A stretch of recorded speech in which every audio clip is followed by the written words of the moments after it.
રાપર પંથકમાં સ્થાનિક સ્વરાજ્ય સંસ્થાની ચૂંટણી લઈને પોલીસે કડક કાર્યવાહી શરૂ કરી છે. ખાસ કરીને હથિયાર જમા કરાવવા, ટ્રાફિક ઝુંબેશ અને અસામાજિક તત્વો સામે કાયદાકીય પ્રવૃત્તિ હાથ ધરવા માટેની અનેક ઝુંબેશો શરૂ કરી દેવામાં આવી છે.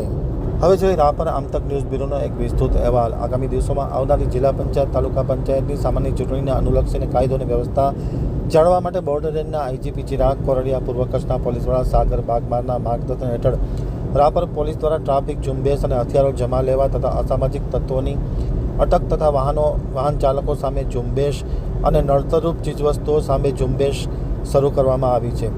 રાપરના પીઆઈ આર.એલ. ખટાણાએ આમતક ન્યૂઝ સાથેની વાતચીતમાં માહિતી આપતા જણાવ્યું હતું કે રાપર શહેરમાં કાયદો અને વ્યવસ્થાની પરિસ્થિતિ સ્થાનિક સ્વરાજ્ય સંસ્થાની ચૂંટણીમાં જળવાઈ રહે તેવા હેતુ સાથે ફૂટ પેટ્રોલિંગ કરવામાં આવ્યું હતું. ટ્રાફિક ઝુંબેશ શરૂ કરી દેવામાં આવી છે અને ખાસ કરીને હથિયાર જમા કરવા માટે નોટિસો પાઠવવામાં આવી છે. સમગ્ર કામગીરી ચૂંટણીના અનુસંધાને કરવામાં આવી છે. ખાસ કરીને પોલીસ દ્વારા માલી ચોકથી એસટી બસ સ્ટેશન રોડ, તેના બેંક ચોક, સલારી નાકા, ભૂતિયા કોઠા રોડ સહિતના વિવિધ વિસ્તારમાં કાર્યવાહી કરવામાં આવી છે. PI Khatana, PSI Phaneja, HV Katariya, Babubhai Karotra, Mahesh Patel, Naresh Thakor, Mukeshsinh Rathod, Manhar Chaudhari, Shaktisinh Jadeja, Prakash Patel, Jagruti Gamod, Rajeshsinh Jadav, Nilamben Ahir, Ranjanaben Muliyana સહિતના લોકો જોડાયા હતા.